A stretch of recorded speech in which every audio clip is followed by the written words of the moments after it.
internet. Another session, Fly Sport says, another session of Pilots Anonymous, which I thought was funny. Yeah, it looks like people are coming on in. Are you seeing video and audio? Yep, I'm seeing video. There's audio. I think we're good. Hello, everyone. Ready to get this thing fired up? Let's do it. All right, let's do it.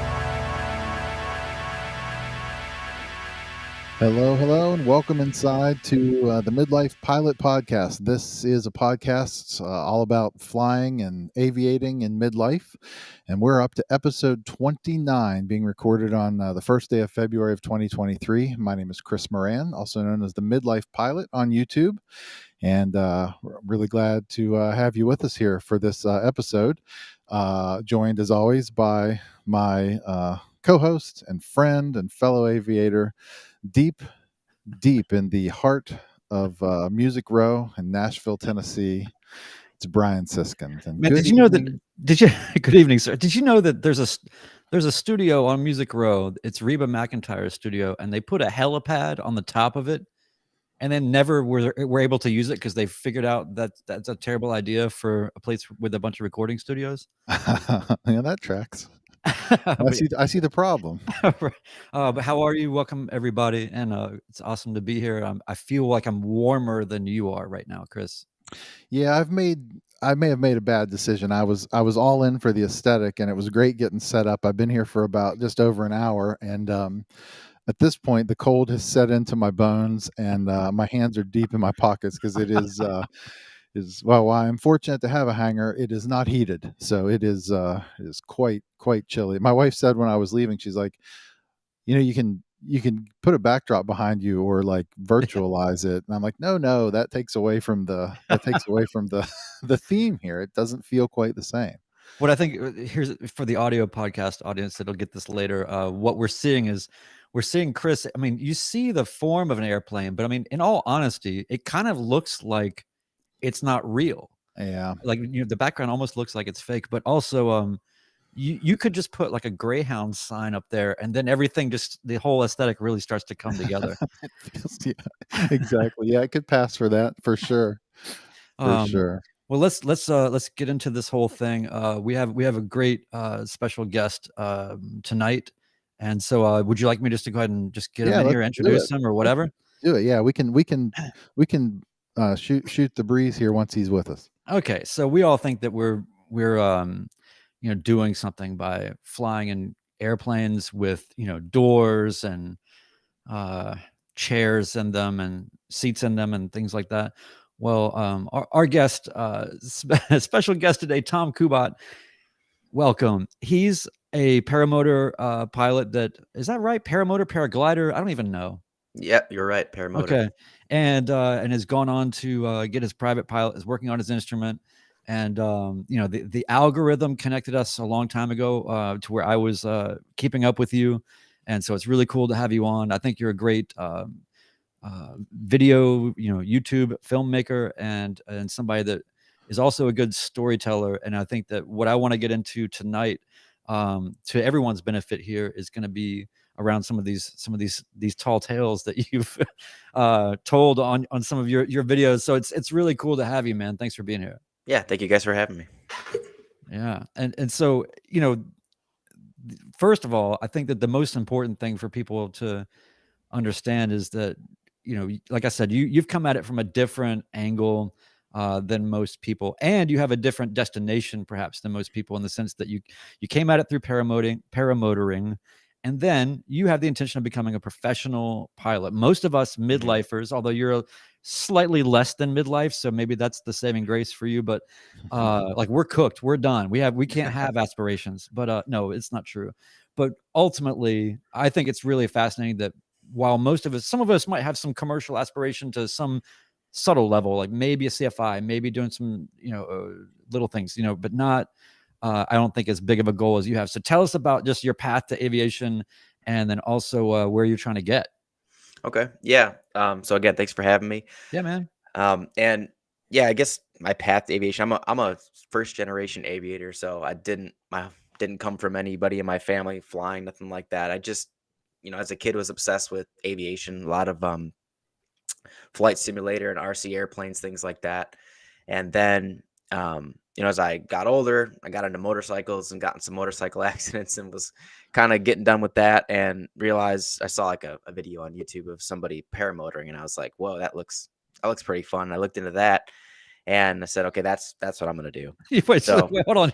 So you're like, I need a safe alternative to motorcycling because I'm having accidents. I saw somebody with a lawnmower strapped to their back in the sky and thought, this is the next path.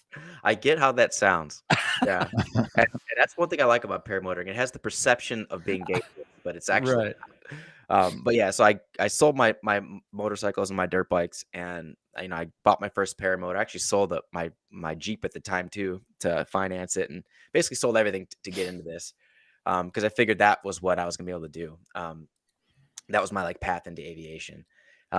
Going to college, that's what I wanted to go to college for, but a guidance counselor actually talked me out of it while I was like interviewing at the school. They said, "No, you don't want to go to school for aviation. Huh. That's a bad idea. Go to school for what else are you good at?" I'm like, math, and they're like, "Okay, be an engineer." I was like, "Okay." So that's how I got into engineering, but didn't listen to myself. I listened to the guidance counselor. Kind of regret that. And so I said, "Okay, I'll just fly later on in life." And that was always the goal. So I was flying paramotors for a long time. And like I was telling you guys earlier, I didn't think I'd be able to get into general aviation until I was much older. So it was kind of like a retirement plan, but was able to make it happen earlier, and was really fortunate. And I wanted to wait until I could buy an airplane because I knew I couldn't afford to rent it. I knew if I got my license and stopped flying, that it would be hard for me to rent planes and afford the hourly cost of going up and renting. So saved up, bought my Cessna 150.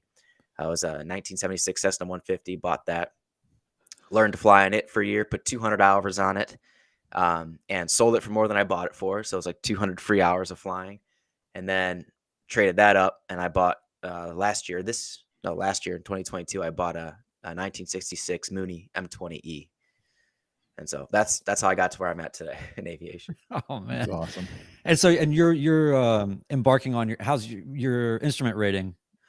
So it's going slower than I wanted it to. It's already February of 2023. I was hoping to be almost done with it by now, but just life schedules, work, and I'm actually having trouble linking up with a good CFII right now. So I think I've got a guy lined up, but we're having trouble getting aligned schedule wise. But hopefully I can get that sorted out and get ready to go. I'm pretty much ready to take my written. I'm just kind of waiting until I can get a few flight hours and kind of talk it out with a CFII, and then there's a lot of us that are in that space where it's on the agenda to get done, not getting done as soon as we would like, etc. There's also many of us in here that in the chat that have recently gotten it done and are inspirations to us all. But I mean, one of the things we actually had a whole episode on, essentially like what's the value of getting your instrument rating, because as much as it's a common thing of, yes, you'll be a better pilot, yes, you'll be able to do more, yes, you'll be able to file, yes, there's a lot of reasons. But I think that when you're not a person that's looking at it for a career,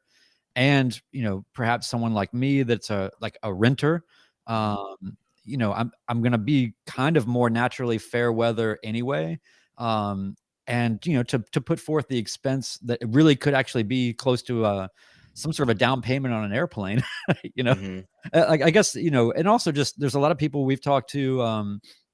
Evan's a guy that's in our group here that he went right into instrument training, and he looks at me with having being 250 hours or whatever, even though I'm not instrument rated. He kind of looks at me as like, wow, like you've sort of been out there and using it and doing stuff, and he's sort of been. It's kind of like the difference between like when your friends go straight from high school to college versus like the guys that like, you go out and you're just like, no, I'm just going to get a job and just hang out for a while. And then 2 years into college, you're like, man, that seems like a better, like, what am I doing in college? And then this all catches up though, right? It wraps around, right? Because after college, if you're still the guy that just got the job after high school, but you know what I mean? So it's just an interesting sort of set of dilemmas with the instrument rating, but obviously Mhm. it's a must. I mean, at some point or another, but I think it's interesting to see how people can kind of pace themselves with it. But that kind of gets me right into the first thing I wanted to ask you about. And I really just thought, because as much as we like to yap about just whatever on this podcast, I really try to figure out, and Chris and I talk a lot about what can we do to give people value, what can be learned here. And there's a lot of people in similar positions, and everybody's humble enough to know that if they're not an expert, that's fine, but ultimately you've had a couple of videos that really caught my attention. And the first one I wanted to talk to you about was, and I believe it was not long after you got your Mooney, but you had a video where essentially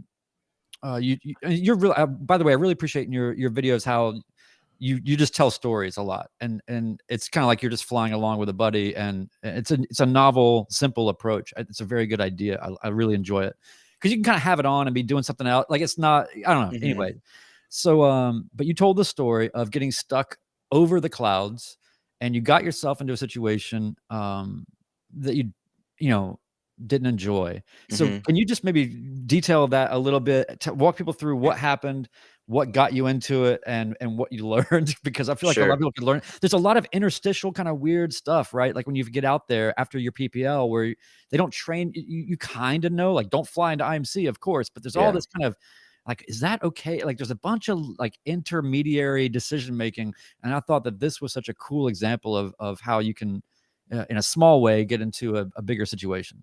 Mhm. Yeah, so I'll mention that, I've been flying paramotors since 2016, so quite a while. So I've been flying for a long time, and this instance in the Mooney that you're talking about was the most scared I've ever been. And I've been we can get into the paramotor stories later, but I've had some I've had some scary moments on that as well. But yeah, so it was like you mentioned right after I bought the Mooney.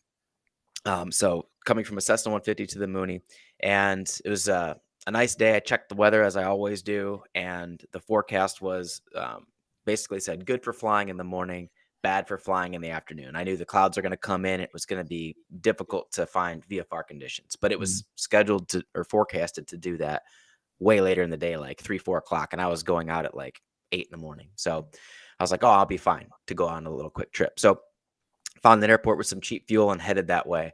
And what ended up happening was that as I'm flying, I get to where I was going, and it was like one like cloud fog layer right over the top of the airport. And I was like circling, and I was like, I mean, I could see everywhere around it, but I couldn't get to the airport, and I couldn't see the airport. And I was talking to ATC at the time, and I heard people requesting the RNAV, to get into that airport. I said, well, if they're shooting approaches in there, there's no way. So I just told ATC, I'm just going to change my destination. I'm going to go back. Um, the issue was also that I was running not low on fuel, but I was at the point where I needed to start making a decision on where I was going to go to get fuel. So I turned back and I flew like kind of toward home, but toward another airport. And as I'm doing that, the weather is just closing in and closing in, and just extremely fast. And I got to an airport that I could have landed at, and I figured, I got enough fuel to get home. I'm gonna try to do that. But there was like this giant cloud, like mountain, I'd call it, and I climbed up to like 7 or 8 thousand feet to look over the top of it to see if I could see home. And I did. I got over the top, and it was just a sea of white. And by that time, I looked back, and it was a sea of white, and all I could see was white. There was no ground, and I was stuck. And I just kind of thinking back to that, I was like, my heart rate was started pumping. I started Yeah. sweating, and I had never been in a situation in aviation where I've been actually nervous. I've always been very confident and very, like, I suppose, lucky.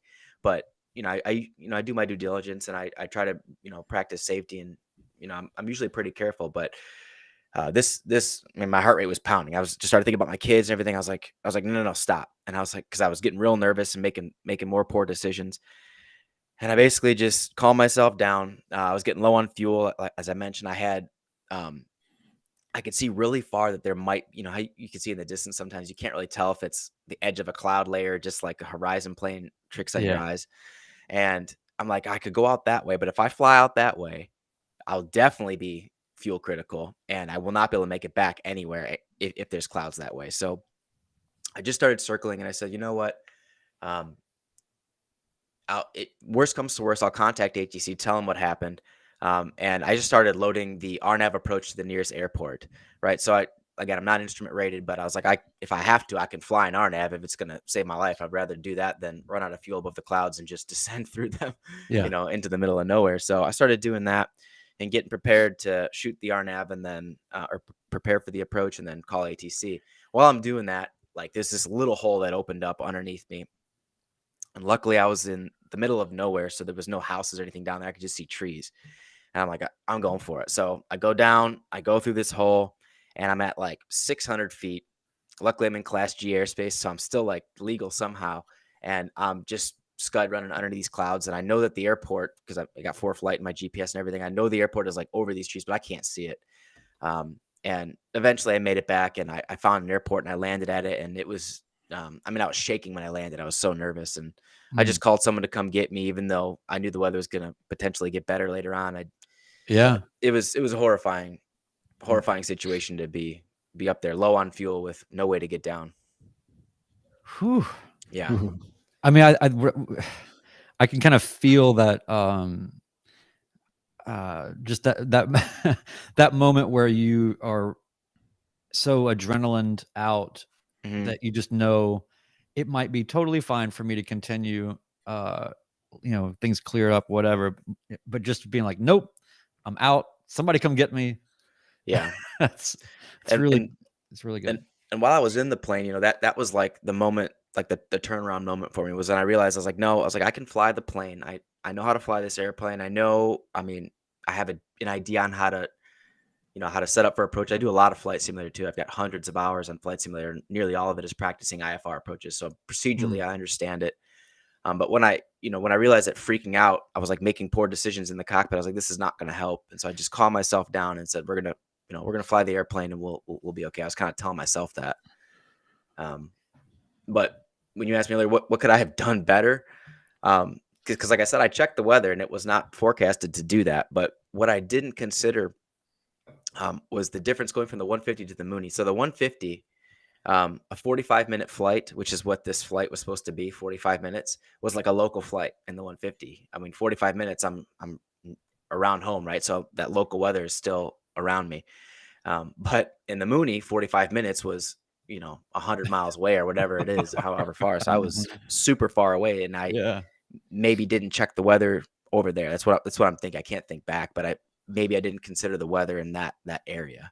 So I think of all the weather components, to me, clouds are the hardest to forecast. Like it's something happened to me similarly on my first flight review just a few months ago. I had a CFII instructor with me to do my flight review, and we left out of here. It was supposed to be VFR all day. We weren't in the air 30 minutes, and we looked around, and all the fields in our area went IFR, and we were in the similar situation. We were above the clouds, couldn't get down anywhere, and ended up, a joke with people, my first ever flight review turned into 6/10 of actual IMC log time for me, and an approach to minimums into my home airport. Like, it was the best flight review of all time. It was it was freaking awesome. But I was Wow. like also fortunate to be in a IFR certified airplane with a CFII, doing my flight review, and so I had all of the ways to get home without all of the fear that goes with it being by yourself. And so I just think clouds are so hard. Clouds just never seem to do what you think they're going to do. Yep. Yeah. They've stranded me so many times. Also, there's that whole thing of, when you're training at the private level, there's just only so much exposure you get to just kind of what things can just sort of look like. Like Tom, when you were talking about, like, I could kind of see far off, and I'm not sure. It was sort of like, was it a mirage or was it there's just a lot of that nuance that you kind of just have to get out there once you get your certificate and start to kind of, figure out, okay, when things look like that, it kind of means this, there's not a key for it, Yep. So I want to know, so starting in paramotoring and then coming over to fixed wing after that, how much do you think did the paramotor experience that you had going into your fixed wing training, how much of it was applicable and how much did it help? Like, was there a lot of it that crossed over? I mean, was there a lot of benefit, do you think, having had that aviation experience before you started? So I've been asked this question a few times, and I don't know because I was so, I guess, obsessed with aviation aside from paramotoring that I can't tell what would help me more, right? Like I said, Mhm. I've been into flight simulator from, since I was a kid, and so I've done a lot of that.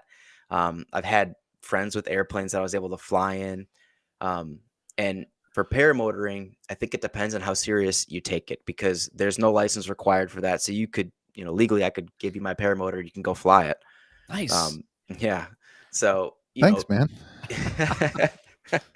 I wouldn't recommend it, but so you get a whole, like, I don't know, spectrum of people in paramotoring. You get people that just think it looks cool and they literally buy it off the internet and go try to fly themselves, and sometimes it works, sometimes it doesn't. And then you get people that take it really seriously and you know, learn from it. So I think it did help me, but it's kind of hard to say how much. I know it Mhm. definitely helped me with like navigating and pilotage and dead reckoning because you don't really have a GPS up there with you. You just you just have your knees pretty much in front of you and then Mhm. open air. So it helps with that for sure. But I also don't really fly I do a lot of aerobatics on my paramotor, so I, you know, can't really do that in my Mooney. There's limits, I suppose, you I have to Yeah. suppose. follow. Hey, so the other thing I wanted you to run through real quick, and then we'll take some of these questions and all that for you. But uh, you had another scenario that I thought was really interesting. We've got some people that have just recently passed their check rides. Congratulations, Steve Cross, for passing his check ride last week, I think it was. He passed his check ride, and the weather's just been straight garbage ever since. So he's just wilting on the vine with this new certificate. But a lot of us, you get out there. Another thing you don't get training in, and we talk about this a lot too, is just what it is to deal with passengers and how best to orchestrate your flights with people and all of the things that can go along with that. And I thought it was really interesting, your video about and again, it's just you telling the story, so we didn't have to watch the horror show. You just get to see like the the calm recollection of it afterward while you're just sort of flying along. But you had a story about basically, and I totally felt it because it's like, man, when you get your certificate and you got a fast plane, it's like, man, I'm ready to go. Like, I want to take my family and I want to go. You just kind of just want to do stuff, right? And you get these kind of visions in your head about what it is you want to do, and that you're taking it seriously, and you're trying to forecast all the things that can kind of go wrong, or you're trying to mitigate any stresses or anything like that. But sure enough, when you took your family to Chicago from you're in South Carolina, so that's a decent little haul there.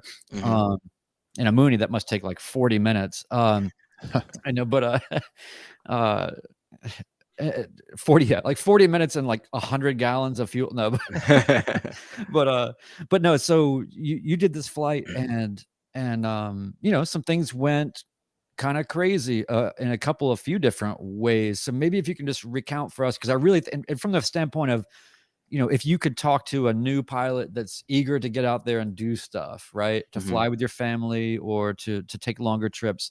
But maybe tell us that story. Sure.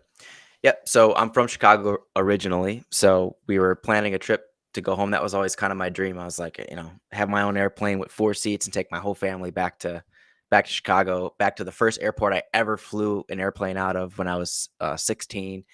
And it was just a dream of mine. So I was like, waiting for it to happen. Found a good stretch of what I thought good weather because obviously I'm only VFR, so I needed good weather on both sides of my good weather, if that makes sense, right? I couldn't risk it. Um, and I have two young boys, so right now they're 4 and 6. At the time they were 3 and 5, so they were young. My 5-year-old had been up with me before, so I knew he could handle an airplane. He was fine. And my 3-year-old had only been up once. I took him up, and he had kind of an earache at the time, so he actually didn't enjoy the flight. So I knew it was going to be kind of a toss-up. So, but like you said, Charleston, South Carolina to Chicago, Illinois was a long haul, and the Mooney, the flight time was only like 4.5 hours. So that's like a one leg trip for me. If it was just me in the plane, I could do that on one leg, probably without refueling. But with the kids, I knew I'd have to stop at least once, so I planned one stop. And yeah, it was just way. I knew it was gonna be stressful, but it was way more stressful than I anticipated. So we the flight there was okay. The weather was decent, but it was really windy, really turbulent. So um, that doesn't bother me, but when you have passengers my wife was okay, but the kids, they didn't like it, and they don't understand. They couldn't appreciate the seriousness of flying is the best way I could describe it. For example, we're at 10,000 feet, 10,500 feet over Indiana, and my 6-year-old's like, I gotta go to the bathroom. I was like, no, I asked you. No, we're not going to the bathroom. He's like, Dad, he's yelling in the back, I gotta poo, I gotta poo. Dude, you cannot. And then he's like, I'm gonna throw up. Oh my God. So I tell ATC, I'm like, I gotta get down like now. And like, is it an emergency? I'm like, I got a sick passenger. And so they help me get down. But I get down and he's like, oh, I guess I don't have to poo. And so I was like, okay, dude, you don't understand. Like, so you can't explain that to a 6-year-old how serious it is to like descend from 10,500 feet. Like that's a lot of work. So it was stuff like that. And then weather-wise, on the way back, we had to postpone our trip home a couple of days, waiting for good weather. But it was just windy and just really, really windy.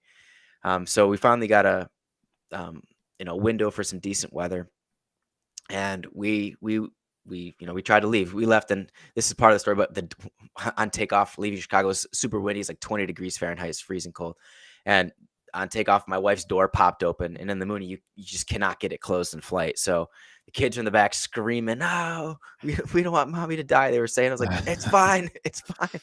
I'm yelling, and my wife is like scared, and it's all windy in the cockpit. And she's holding the door. I was like, "Just hey, hold on to the door. We'll be fine. We'll land." And that was on me. So that's actually kind of an embarrassing thing for me to say, because I checked the door, I pushed on it like I do on all my checklists, but I didn't check the door and the handle. Right, so I pushed on it, it didn't open. So I was like, "Oh, it's good. Now I know, push and check the handle." So it's amazing how many things, by the way, are just like, that's never going to happen again kind of things that happen, right? yeah, But by the way, and I want you to continue, of course, but I just wanted to say, like, you're kind of glossing over this, but to have a bunch of wind in the plane, the door open, yeah, trying to figure out if your wife can get it shut, knowing that she probably can, or that you can't, the kids yeah. screaming, people feel like they're gonna, it's like it's like an airplane movie, but not funny. And it was like 15 gusting like 30 that day too. It was really, really windy, and it was not down the runway either. It was cross, so it was just a stressful Oh, day. oh man, And I mean that's a lot. it was, yeah. And then we landed, got the door sorted out, and took back off. And that flight home was, because I'm not IFR and I don't have any kind of de-icing capability on the airplane. It was a lot of avoiding moisture because it was really cold, and I was terrified of icing. And looking back, I think I was more terrified than I had to be, just because I was ignorant to it. But I've since flown with a good buddy of mine who has experience flying and icing, because his Mooney has de-icing capability on it. So he's kind of telling me where you have to start worrying about ice and how fast it actually accumulates, things like that. And for me at the time when I was flying back from Chicago, I thought you touch a cloud and you just are covered in ice. You know what I mean? I really Yeah. didn't know how fast it accumulates. And I also wasn't willing to risk it with my family on the plane. So it was a very interesting trip home. We flew like at 1,500 feet over the entire state of Indiana, which is pretty crazy to fly that low, that long. Yeah.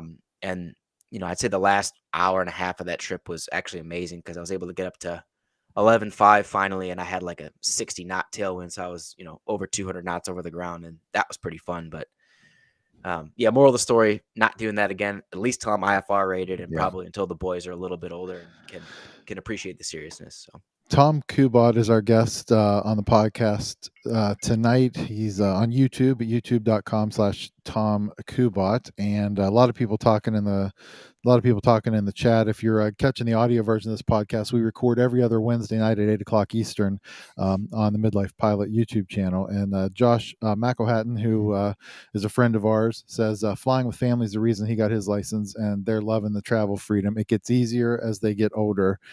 No doubt. He has teenage kids, and so that's definitely a different. Don't worry, Tom. It'll be fine in just like 12 years. Yeah, just hang on, hang on. Hey, by the way, Tom, so real quick, you want to become a professional pilot. What flavor? What do you want to do? I mean, obviously you're hell bent to do it. I appreciate how motivated you are. We're all kind of insane in that way. So it's just nice to see other people with the same kind of affliction, but everybody's got their own special flavor of aviation addiction. And I appreciate that you're going professional. What's your aspiration there?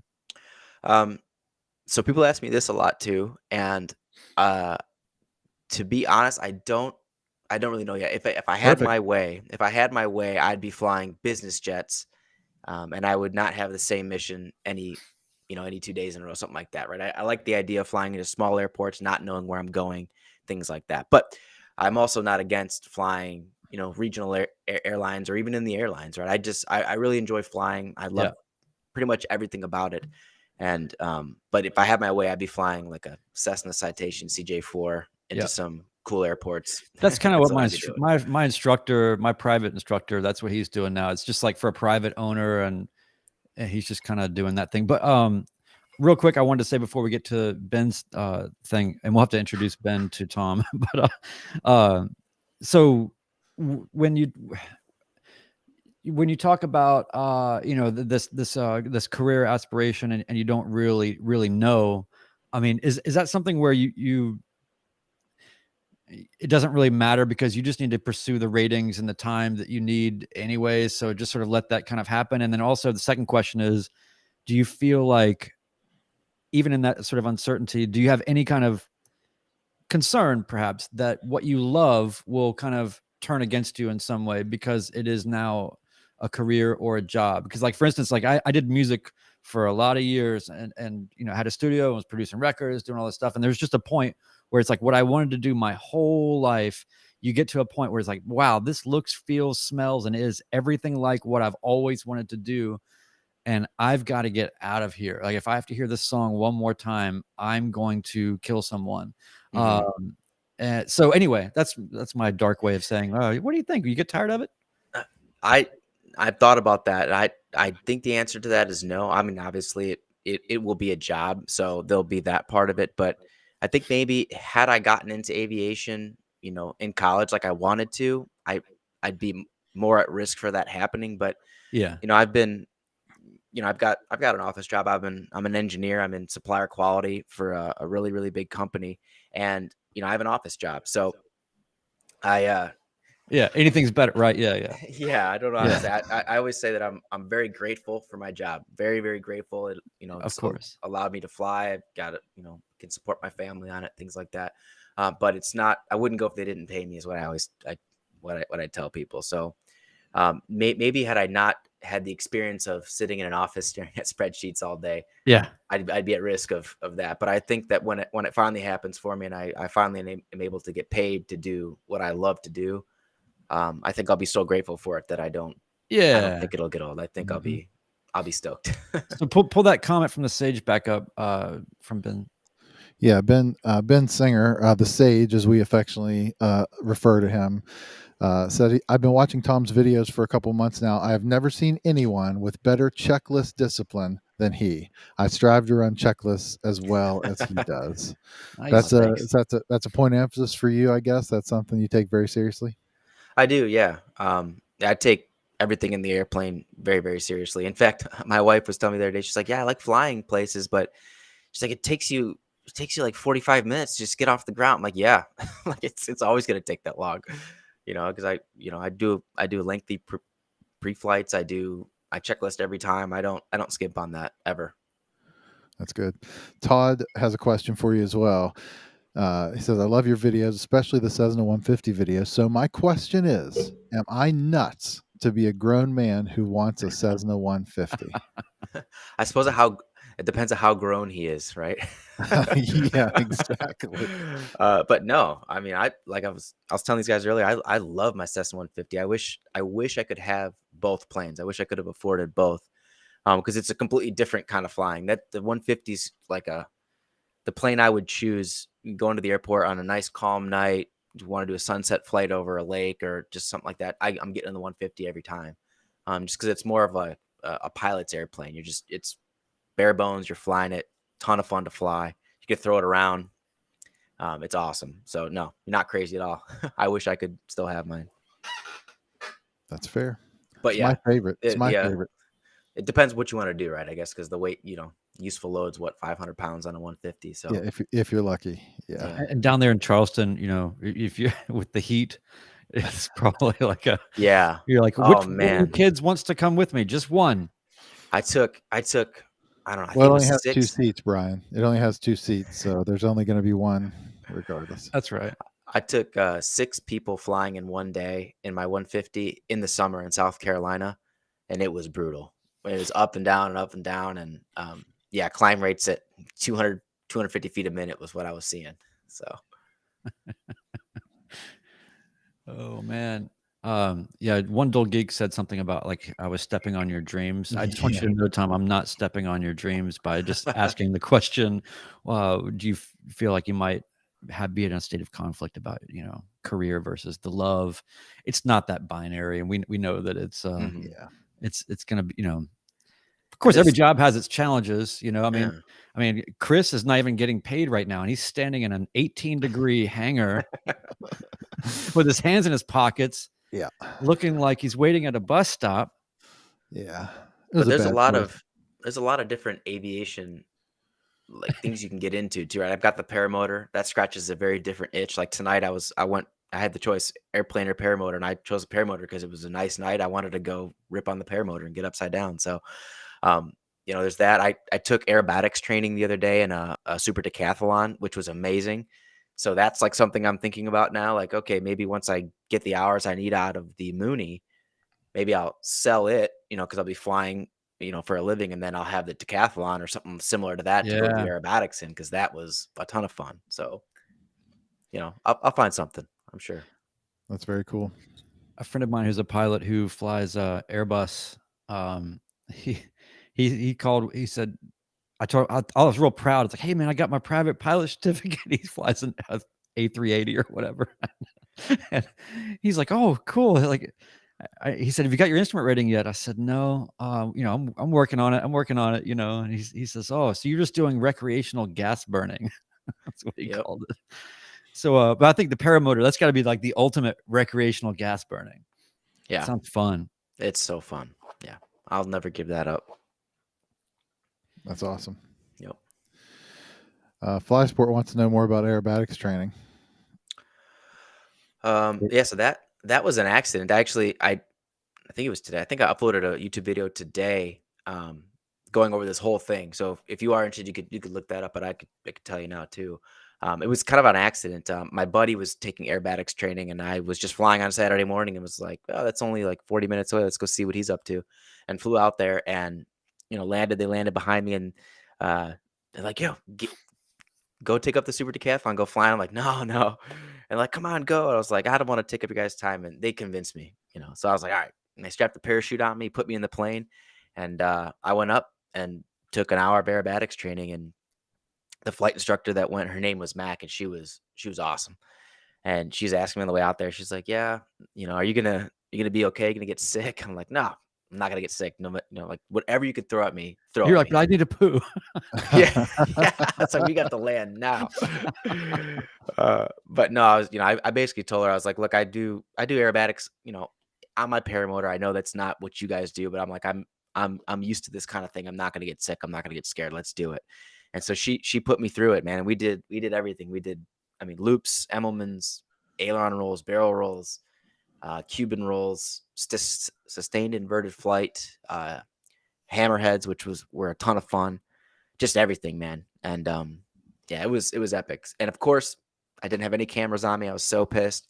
But I'm gonna go back and do another actually, a few hours of training with her. And she told me, guys, I told her I have a YouTube channel. She's like, yeah, come back with cameras. We'll strap them on the plane and we'll go through it. So Yes. yeah, it's gonna be fun. But it was awesome. It was cooler than I thought it would be. Amazing, man. I That's love awesome. it. I love things like that just happen. Yeah. Right? It's like that makes it, because if you were thinking about it, you probably would have been a little bit more amped up about it. You might have thought about it a little bit too much, So that's amazing. And one of the things I wanted to mention real quick too, at least touch on while we have you here, is obviously you're cranking out YouTube content or whatever you call it. is that something you've always done with video? That start with your aviation experience in paramotoring, or is that, and then, what are your aims with respect to just kind of making videos or filmmaking or any of that? Yeah. So it did start with paramotoring. Originally, it started as a way to store video for free because I didn't have a lot of hard drive space. So I was like, I'll just upload it to YouTube and delete it. Yeah. And at the time, also, I had no family that lived here. So, I was up doing this cool thing I thought, and I wanted to share it with my family back home. And so I uploaded just raw GoPro files up to YouTube and say, hey, here's the link. This is what I did today. And it was horrible. It was just engine noise and my feet. It was just the worst video ever. And then I edited one of them and I was like, this is kind of fun. So just kind of got into it that way. I just realized that I enjoyed the, I guess, artistic side of editing video. Yeah. So paramotoring ASMR sucks, is what you're saying. I don't even know what ASMR is. Just like what is it? It's like the people that just want to hear the sounds, soothing sounds. Oh, it's terrible. Yeah. Yeah. I have a nice vlogging helmet that I built with like a nice microphone. So now when I go up, I can talk and you don't hear the engine just blaring. Yeah. But yeah, before I had the helmet, yeah, unwatchable. So you got into the creative aspect of editing, and you found yourself actually enjoying it, not loathing it. Some people just take Yeah. to it, and some people it's a labor. Yeah. Yeah. And like I said, my channel's not huge. I'm trying to take it more seriously now and actually be consistent with uploading and kind of see where it goes because I've been kind of, lackadaisical about it and just The uploading struggle and is real, buddy. not, I'm yeah, telling not, you now, the struggle is real. but yeah, like I said, I'm trying to do it, be a little more serious about it and see, what I can do. And it helped me out with paramotoring. I had a sponsorship for a while for paramotoring that, allowed me to do things in paramotoring that I otherwise couldn't. So, it worked out. It was fun. Yeah. Well, I think you've got a good handle on what, telling stories, right, in a conversational way, and that's something that I very much appreciate because some of the stuff can get real I don't know, kind of canned and sort of a little presentation-y for Mhm. me sometimes, and I think that's, Chris, what I also liked in the beginning about all your stuff, is just that it felt like it felt approachable and it felt conversational. But you get to experience some things, maybe learn some things, get a different perspective from somebody you feel sort of akin to in some way, but also Yep. they're different enough to kind of have a different outlook. So I mean, whereas like the videos that I'm making are just like, dude, what are you on? Well, I have to tell Tom, it cracked me up. I was watching some of your videos this week, getting ready for this, and one of my favorite lines from you were trying to tell a story, and you were on flight following, and it was just nonstop radio. And Tom gets on and goes, "I forget your tail number, blah blah blah. I'm going to cancel flight following at this time." And it's like squawk VFR frequency change approved. And he's like, squawk VFR frequency change approved. And he's like, "We'll monitor guard here for 10 minutes so I can get through this story." And like it was just like the silence set in, and like you could just get on with your thing. It just cracked me up. It's like, let's reduce some of this background noise literally for 10 minutes so I can tell this story. Yeah, I learned don't get radar services when you're trying to record a video. Just do it Oh, after. it's hard, isn't it? It's Yeah, constant. yeah. So, Let's see. You got a question. Wants to know, Tom, do you plan out your videos ahead of time, like write scripts or talk, or do you just kind of go for it? um, I do plan them out. I used to try just hook up the cameras and kind of see what happened, but that didn't usually make good content. There's never any scripts, but I'll have a general idea, and I have on my every time a video hits me, I write it down on my phone. I'm like, okay, this would be a good video idea, and I put it down. And if I know I have like a Saturday free, I'll look at my phone and I'm like, okay, I'm gonna do this Saturday, and it'd be a good time to make this video. And depending on how much time I can put into it, I'll put more production value into it. So I'll different camera angles, the stuff where you put the camera in the door, then open the door, so you do all that crap and then edit it Oh yeah. later. And I found if you do that kind of stuff, the editing's actually way easier because you have a complete story and you're not having to like record yourself at home filling in gaps and things like that. So I do try to plan them out, with that in that respect. But yeah, when I'm filming, it's not scripted. I'm just going for it. But I cut 90% of everything out of videos. Oh yeah. I talk forever and then I edit, and if it's a 25 minutes, I find 10 minutes in that video that I can scrap. If it doesn't contribute to the story, I get rid of it.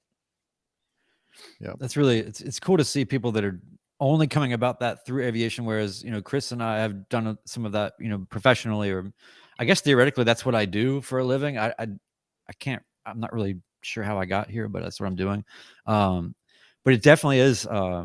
It's like, what's that? The Pascal quote. I'm sorry I didn't have time to write a shorter letter.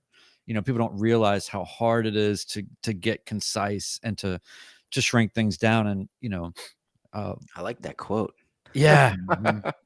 it's really, I mean, because I have clients all the time that say, they'll ask for, what would you charge me to do to make this kind of a thing? Like, I like this thing you did for this person. But that thing you did for that person is 10 minutes long. I just want the same thing, but 5 minutes long. It's like, Hmm. oh, well, then do twice as much. You know what I mean? It's like, Right.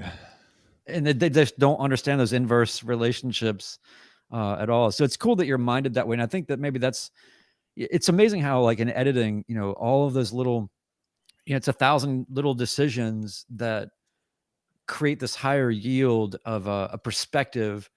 And so I think that when one watches your videos, not that you're not shooting all this crazy stuff, right? It's not insane, but it's you can tell that it's reasonably thought out and appropriately edited, and it feels more like you're being welcomed in, as opposed to an imposition and asking people to sort of endure something, if that makes any sense. Mhm.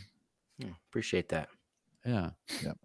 Yeah. Now, Chris, your stuff, on the other hand, Well, I've gotten to the it's just insanity. I No, I'm have just gotten to kidding. the point. I've gotten to the point where, so I started my channel when I started my training back in 2018, and it was just for me, really. I was just like recording my lessons, cutting a few cameras together, putting them up, because I like to review them. I like to go back through and see all, because like in the initial time, it's like everything happened so fast, and I learned so much from watching my lessons again. And then it made sense to me. I said, why are all these people watching this? Why am I getting all these subscribers? I'm like, well, they're exactly like I am. Like, as a student, I couldn't consume enough aviation content. It didn't matter Mm. what it was. I would watch everything on YouTube. And so I'm in that phase now where I'm struggling to get back to finding the time to edit the content and get it out on a schedule. But what's helped me from a content standpoint, the stuff that I find most interesting, and it's stuff that we've all seen 100 videos over. Like, I've got one in my mind I'm trying to get out and shoot, and it's a super basic thing. It's like some of my best performing videos are like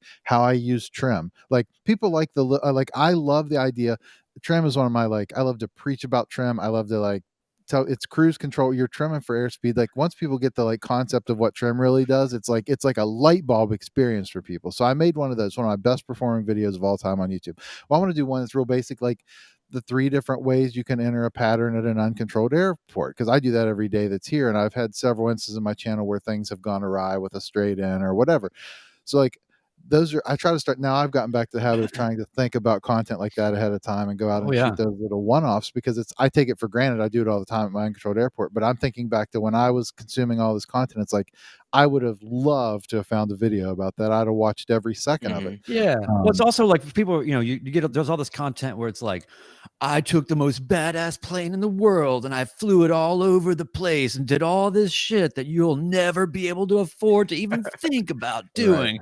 Join me for an impossible dream. It's like, Jesus, right? Right. Can I have something relatable here that's Yeah. actually in my world and my wheelhouse? And Chris, to your point, I think that's a great idea. And I'll combine this with one of Tom's recent thing. You had a video, Tom, where um, you were talking about the direct midfield entry at a particular airport. I believe it was Mm. you, right? Yeah, you were talking about, Yeah. there was one airport that's like notoriously crazy in your area, Oh, yeah. and you're like, I always do a teardrop here. I never do a direct midfield entry, and I think it's really interesting because, number one, in training, the direct midfield entry, the first time I ever did that, my instructor was like, "What are you doing?" And I was like, "This is legal." And he didn't even really understand that. And then the second thing is it really the best thing? A lot of times it's not. And so maybe that's a great topic for you, Chris, is to sort of just to narrow it down, forget the pattern entry as much as like the very specific difference between a direct midfield entry and a teardrop. Well, yeah, and the cases to use them. So, like, my argument is, like, at a non-busy, a non-towered field like mine, when there's no one else here, and if I'm coming from the side that makes sense and I can do, and I'm in the 150 going like 60 miles an hour, like, sure, I'll cross midfield at pattern altitude and just turn left. If there's other people in the pattern, never in a million years would I do it. I would always go out beyond and do a teardrop. Straight ends, I've now sworn off. I was one of those, like, oh, it's fine. Like, it's fine, the direction of flight. But 3 times I've been burned almost seriously by that. And I'm like, I've officially now sworn them off for the rest of my life. Never, except on an instrument approach, of course. Yeah. So Brian, you're talking about that airport, that I've seen a lot of crazy stuff happen. So there's a video on my YouTube channel where I caught this on film. I was flying my paramotor. This was, I don't even know, 5 years ago, probably now, 5 or 6 years ago. I was flying into that airport on my paramotor, and I had the engine off, and I was just gliding in, and I have no radio on me and no aviation radio, so I can't talk to anyone on the ground. And I'm looking at the runway, and I'm like, what the hell? I'm like, there's airplanes taxiing to either end of this runway. I'm like, that's strange. I'm like, well, I guess it's low wind, so they're just gonna, take off whatever runway they want. And then I see them taxi out onto the runway at the exact same time. I'm like, no way. Opposing directions? Opposing directions. Like, this is not happening. And then they start rolling, and I'm like, I'm freaking out. I'm like, oh my God. And I have no way to tell anyone, no way to do anything. I have no radio. And I'm perpendicular to the runway, so I'm watching, and one of them is a twin engine. What was it? It was a Baron or a Cessna 310, one of the two, and the other was a biplane, and it was like a brown biplane. It was hard to see. If you watch the video, watch it in high def and look closely, you'll see it. But they're doing this, and they just go, oh, but from me, I couldn't see. I was about to see, the most incredible accident. And it was insane, just insane. And I landed. I'm telling my buddy, I'm like, "Did you just see what happened?" And he's like, "Yeah." And I'm freaking out and putting away my wing and my paramotor. And the guy in the twin engine comes back, and he lands. He gets out of his plane. I'm like, "Dude, that was crazy, huh?" He's like, "What?" I'm like, "What?" I'm like, "You almost died." He's like, "What are you talking about?" He got all mad at me. I'm like, "You took off, and there was another plane taking off on the room the exact same time. You guys missed by like inches." And he just got pissed at me. He didn't want to hear what I had to say. And I was like, "All right, bud." I was like, I have it all on video, but so I posted it. But it was insane, man. Dang. Yeah. That's crazy. I've never heard such a thing happening, but I know that it does. I'm sure that it does. Most important question of the night is from our buddy Ted, Fly Sport. Any aviation tattoos, Tom? Not yet. No. Okay. I've thought about it. I just don't know. I can't think of anything that's not corny yet. So It's if you have ideas, let me know. Cessna, then like marked out Mooney, then Mooney's like marked out. Just keep getting the tail numbers crossed out. Yeah. Not yet. Nope. Right, So Todd Stouffer says, I keep telling myself I'm going to edit a video on how I studied for my PPL written and how I studied and prepped for my check ride because I watched the hell out of those from others. Well, I say, do it, man. Do it. And then, try to figure out a way to do it that other people haven't done it. Everybody's got their own unique spin or outlook or something. I think that's one of the things I think that's one of the reasons why I make kind of super weird YouTube videos is because I just want to be in a place where, I mean, granted, I just sort of exist in my own little growing moss area, but it's like, I want to just be the only person that's doing exactly the thing that I'm doing. And I feel like that I'm always wanting to do the common topics, do the common things. But, if there's already 300 videos about that, try to just figure out what is because everybody's got a unique take on something. Don't be afraid to have that unique take and lean into it. Yep. And if you follow my advice, you can languish in obscurity just like me. It's what I love about YouTube, honestly, and the whole community. And that is for any topic, pick your topic, aviation, engineering, pick a topic and a niche inside of the topic, not even like the whole thing. There's enough room for all of the personalities to exist. There's room for content, and there's people to watch anything that you'll make on the topic, because it just opens up so many avenues for everyone to be creative to the whatever extent they can be, and to tell their own stories around the topic. And I can't get enough still to this day. Like, One Dog Geek says, how to repair your washing machine. My God, how many of those have you watched? Like, this part is broke. Like, how do I change the thermistor on my dryer? I mean, I've watched so many dryer repair videos by this point. Like, there's second channel idea. Exactly. The second channel. Yeah, exactly. Yeah, I love, and like all of us are completely different. We're making content about the same topic, but they're so unique from one another just because of circumstance and personality and the things that Mhm. you emphasize and just yourself, what you bring to it, your own experiences. So Yeah, if you think about it, even in like I like a lot of automotive YouTube midlife dryer. That's a good one, Mr. Geek. In the automotive YouTube world, which I definitely have to, I'm guilty of being in that world, but the the idea that like somebody like Vice Grip Garage can have a gazillion million followers and his videos are an hour and a half long. There's nothing about what he's doing that would any conventional YouTube enthusiast or person would say that that's got to be the worst idea ever to have an hour and a half video, and all of his videos have millions of views. There's just no rules, man. You can do whatever you want. It's the revolution is not being televised. It's on YouTube or whatever, right? So I just want people to lean into it, have fun, Yeah. and yeah, do weird stuff. Yeah, it's gonna sound weird, but I make videos that I want to watch, Yeah, and I actually yep, enjoy going back and watching my own videos. yeah, It's like a yeah, strange thing. Sometimes I'll pull them up, like, and I'll just relive the experience, and yeah, I'll also critique them, like, okay, I should have cut all this out. This is not worth it. But yeah. that's like the whole thing I do, is I make videos that I'll enjoy watching, or it's something that I'm looking for. So let me ask you this: do you ever have, and Chris, this is for you too. Do you ever have a moment where, like, I don't know what it is about the way that we perceive what we make, but you can edit something forever on your computer, and you can render the file, and you can rewatch it as a rendered file, and it already starts to kind of feel like it's starting to kind of work against you somehow because it's decided on, but you're like, no, there's nothing really wrong with this, I'm just going to go with it. And then there's something about you put it on YouTube, and as soon as it hits YouTube, if you go and watch it there, you're like, oh god, like, why didn't I cut that? Like, what is that?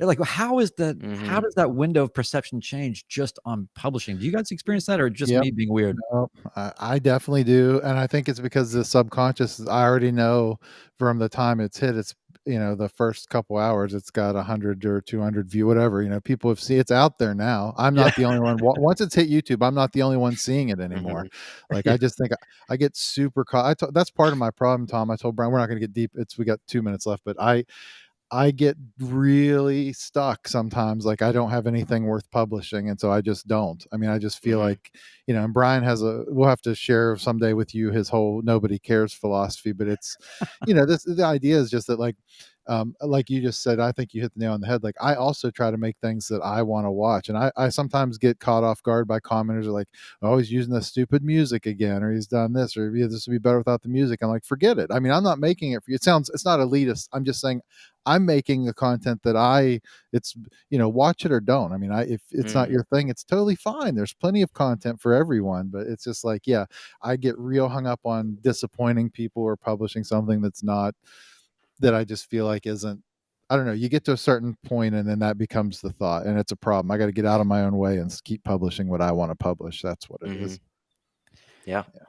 Hey, real quick before we get out, Ben Singer says my next video will hopefully be how to land your single piston airplane at KATL. So he's coming up on 1,000 hours, is that right? And so he's looking at making it big. He wants to go land His thousandth landing, right? a thousandth landing. Yeah, sorry. At And, Atlanta. That'd be cool. and you know, don't even edit it, man. Just just hit record and show it to us. Man, that's just so For sure. cool. That's a you could do like what 2 in the morning or something and pay $150. Yep. Is that what it costs to land at Atlanta? Something like that. Yeah. Wow. Just your wheels touching down. That's immediate $150. And they'll find you too. They'll look you up your tail number and send you a bill. Luckily, my airplane's not registered to me yet, so it's been 6 months. Send it to the other guy. Still, Yeah. yeah. It's kind of That's like great. finding an easy pass in the car you just bought, Exactly. like sending it. Yeah, 1,000 landings. Thanks, That's Ben. awesome. And job, Anyway, Ben. so yeah, hey Tom, I just want to say, man, I really appreciate you coming out and donating some of your time to our cause. Yeah, thank It's you been a guys pleasure, man. so much for having me. Like I said, my YouTube channel is just my name, and my Instagram is Tommy Flies a Lot. So if you guys want to follow me in there, you can too. For sure. It's been great. I enjoy your channel, and keep up the awesome stuff, and good luck with your career endeavor. That's awesome. It's super exciting to be at that stage of life where that's an option for you, and I know you're going to kill it, and we'll keep following along with you and cheering you on. Awesome. Thanks, guys. Also, we have to remind people to do the liking or the yeah. leaving the reviews. That's the thing. It's the reviews. If you It's the go to reviews. the Apple Podcast thing and leave reviews, it's insane what happens. Like all of a sudden, just cash just starts coming into my mailbox. It's insane. That is It's not even in envelopes. It's just cash. That is fake news. Fake news. No, just leave some positive reviews or whatever if you can. Please and Thanks. thank you. Tom Kubat, thank you so much for joining us tonight. It's been a pleasure having you on the Midlife Pilot Podcast. Brian, thank you as always, and thanks to the audience. Episode 29 is in the books, and we'll see everyone again in 2 weeks. Right Cheers. on. And Tom, stick with us. We'll be with you in the green room after for a moment. Right on.